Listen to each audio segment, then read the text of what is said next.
Moi, je m'appelle Ousmane Gueye. Je suis sculpteur. J'ai fait de l'architecture et de l'aménagement espace urbain environnement. Et je suis professionnel avec l'agriculture bio qui est raisonnée, sur lequel j'utilise l'utile et l'agréable. Je fais des parcs paysagers de sculptures monumentales végétales, avec bien entendu toutes les matières, le bois, la pierre, le métal, voilà, pour magnifier l'art contemporain africain, l'art africain en quelque sorte qui a donné naissance à celui du XXe siècle et qui peut être celui de la rentrée exceptionnelle de l'Afrique dans le XXIe siècle, dans l'art. L'art africain vient de très très loin. C'est une identité. C'est la représentation de la culture africaine. Chaque Africain, chaque individu avait une représentation avant la colonisation. Et malheureusement, ou peut-être heureusement, on ne sait pas, nous avons été colonisés. Parce que quand on regarde un tout petit peu aujourd'hui le développement dans les pays, ce qu'on soit entre guillemets développé, c'est l'Europe, les États-Unis, la Chine, etc. Il y a un grave problème, ce qui a suscité le réchauffement climatique. Ce réchauffement climatique est voué avec le développement sur la mécanisation de l'agriculture, sur les voitures, les trains, etc. Tout d'un coup, le climat a changé, il y a la fonte des glaces, etc. Mais si on se réfère, j'ai été invité, que je remercie, M. Malik Mbow, qui veut rassembler l'Afrique dans le savoir-faire. Le savoir-faire, ce n'est pas de faire une porte et 2 mois après, ça grince. Et il faut faire un travail d'architecture voué. Le Mali est la vitrine de l'architecture soudano-sahélienne. On peut parler de Tombouctou, l'utilisation des matières, la valorisation de la terre, c'est le Mali, n'est-ce pas? Alors, je crois qu'aujourd'hui, nous avons fait des institutions, des écoles en Europe pour comprendre le langage architectural, pour comprendre des matières que nous n'utilisons pas avant, mais dans toute architecture, il y a eu une fusion entre l'art, il y a toujours eu, et l'architecture. Si on prend les portes d'Ogon, par exemple, ou les fenêtres, ou les meubles, ça a toujours été une complicité entre l'architecture et l'autre. L'architecture est d'abord venue par une sécurité de l'homme, l'être humain, l'homo sapiens, qui habite dans une jungle avec des bêtes, avec des serpents, des lions, tout ce qu'on veut. Nous avons barricadé avec des structures en bois pour qu'ils ne puissent pas dépasser. On a fait après ceci, après il fait trop froid, on a fermé avec de l'argile ou de la paille et on a continué sur cette architecture jusqu'à ce que Tombouctou, la ville mystérieuse, est venue. Tous les grands penseurs du monde, y compris les Européens, ont copié sur l'Afrique. L'art africain a donné naissance à l'art du XXe siècle européen. Donc, bien avant même Picasso, tout ça, il y avait Vlaming. C'est Maurice de Vlaming qui a puisé sur les rapports de plan, la simplicité, mais la puissance de l'art africain, de ce que ça voulait réellement dire, pour qu'eux, ils s'inspirent. Aujourd'hui, le dernier en date a été vendu à 750 millions d'euros. Un tableau au Qatar, le musée du Qatar. Donc, d'où c'est une transformation de la jeunesse africaine. On parle, l'architecture et l'art peut apaiser les douleurs, apporter, quand on est entouré, surrounded par la beauté, ça donne de l'ambition dans la vie. Que ce soit l'éducation, l'école, les jardins, les parcs et tout ça. L'enfant qui prend le bateau pour aller en France, il ne va pas partir. L'Afrique, c'est 100 millions de fois mieux. l'unité africaine, comme les États-Unis d'Afrique, c'est compliqué. Mais je vois la Guinée, le Mali et le Sénégal qui sont ensemble. C'est un pays avec un président, avec 2 gouverneurs qui changent tous les 5 ans, tous les ceci et cela. L'architecture aujourd'hui, nous avons le droit de prendre une structure toute droite et d'en faire un nœud. L'architecture vernaculaire, le bois, même pour faire la cuisine, il ne faut plus, on va l'utiliser.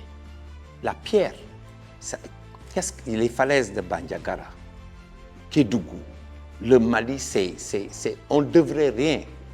Parce que pour fabriquer le liant, ça s'appelle de la chaux, c'est que du calcaire.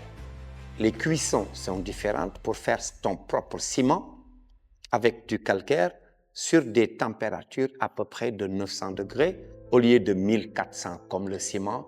Il n'y a pas de fer, il n'y a pas de béton, il n'y a pas de rien du tout et tu peux construire quelque chose. C'est les châteaux de la Loire. C'est la même architecture. Avec le banco, avec du pisé, on peut travailler sur cette architecture-là. Moi, je crois qu'aujourd'hui, vu l'avenir sur le réchauffement climatique, l'art doit être mélangé. Quand je dis l'art, entre parenthèses, sur l'architecture et les arts plastiques, parce qu'il y a plusieurs formes et de différences d'art. Vous avez le 7e art qui est le cinéma. Il y a les arts appliqués, il y a les arts et métiers.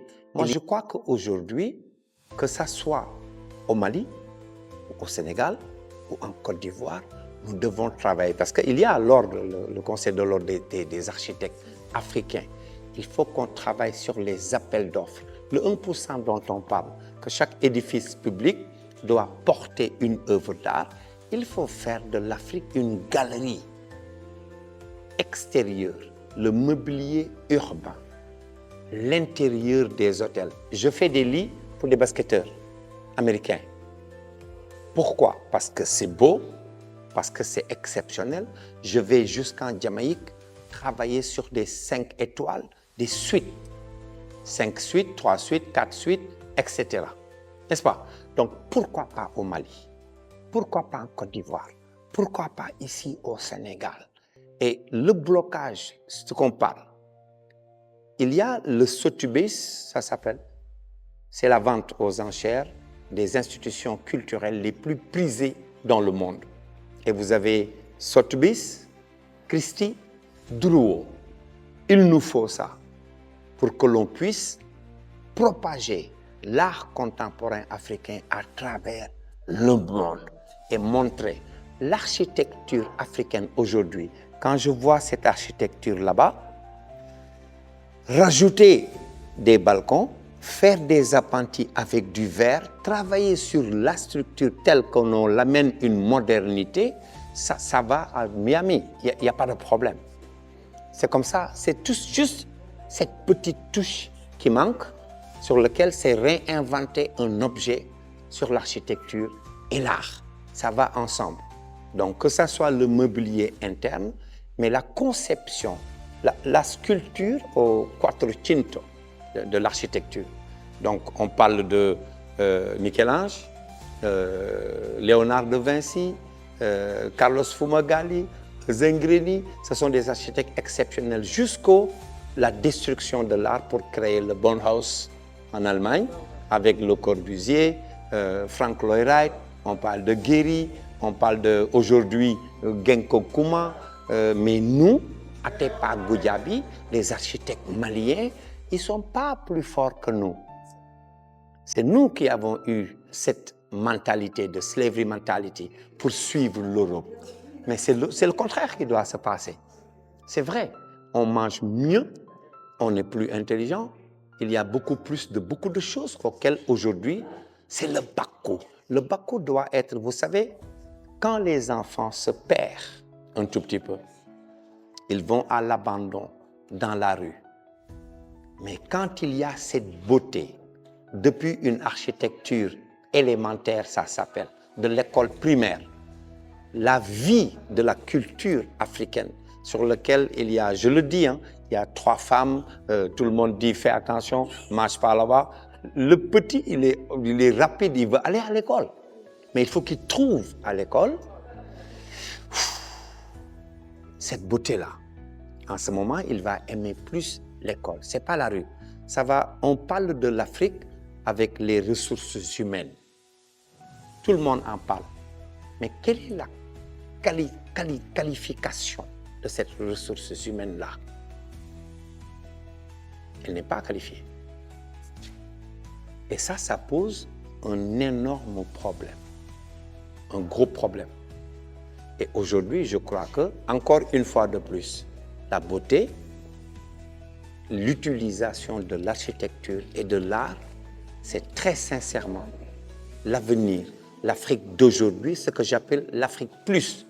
Nous avons fait le tour du monde pour comprendre qu'est-ce qui se passe en Europe, ou aux États-Unis, ou en Asie. Et ici, nous savons, avant de partir, on était déjà quelque chose. Avec la fusion des deux, c'est nous qui avons aujourd'hui ce qu'il y a de nouveau. Ils ne savent pas l'Afrique, eux. C'est nous, on est africains. Mais on a appris ce qu'eux, ils font. Donc, il faut planter beaucoup d'arbres. Il faut valoriser l'extérieur. L'autosuffisance alimentaire, c'est aujourd'hui ce qu'il faut faire. Si vous allez, notre fort fonctionnement pour juste la nourriture, vous allez se lever le matin, vous allez au marché, vous allez acheter quoi? 4 carottes, moitié de choux, un petit truc, un piment. Mais vous pouvez l'avoir sur votre terrasse. Ça ne vous fait pas perdre, c'est tout. Donc l'autosuffisance alimentaire commence par ce parc paysager, le jardin introduit par l'architecte à l'intérieur de la maison, de telle sorte que ma femme, elle ne va pas aller au marché, et parce que j'ai une façade verte, n'est-ce pas, avec une suspension des choses, etc. C'est ça, ça fait partie de la vie, verdir l'Afrique. L'Afrique, ce n'est pas le subsaharien avec le désert et tout ça, parce qu'on ne s'en occupe pas. C'est tout. Donc c'est ça, pour moi, personnellement, le défi de faire comme la Biennale internationale des arts, comme celui de Miami, c'est le Art Basel, il y a la FIAC au Grand Palais à Paris, il y a le Harumi Tokyo, il y a ces institutions culturelles comme cette rencontre ici, ça doit être inouï, énorme, dans un endroit. Et pour faire une exposition itinérante à Bamako, on fait une exposition à Tokyo, on fait une, etc. En ce moment, nous participons. Ce n'est pas à nous d'attendre à ce que les gens viennent. On va les chercher. Oui, c'est ce que je pense. Après avoir fait l'École nationale supérieure des beaux-arts, ce n'est pas l'architecture aujourd'hui. Si Jean ou Paul ou Moussa est architecte, il va me créer une petite niche quelque part pour mettre une sculpture. Non, je fais partie du dessin, de réflexion depuis la conception de son bâtiment, avec des élévations, des coupes, des façades, de ce que l'enfant va voir, la ventilation naturelle et la lumière. J'apporte quelque chose de luxe, de beau. Au Mali, comme je te vous dis, vous ne pouvez même pas savoir le trésor qu'il y a par terre, là. C'est les cailloux, c'est les pierres qui sont là, avec de la terre. Et si on travaille sur ne serait-ce qu'aujourd'hui, c'est l'Afrique qui doit nourrir l'Europe. L'Europe a 7 mois de trêve avec l'hiver. On ne plante pas, rien pousse. Mais nous devons donc axer notre réserve sur le froid avec l'énergie solaire pour préserver des frigos dans l'architecture qui sont un bâtiment qui est juste 4 mètres sur 4 et il y a le froid pour garder les aliments dedans. Tout ça, c'est à repenser, n'est-ce pas? Oui, et avec, c'est rien, une installation de panneaux avec des moteurs extérieurs qui peuvent apporter tout ça. Et notre architecture me paraît belle. 45% aujourd'hui de la population mondiale, je dis bien, sont à la recherche du tourisme vert. Ça apporte. Si le Mali a 20 millions de visiteurs par an, c'est beaucoup de travail pour les jeunes.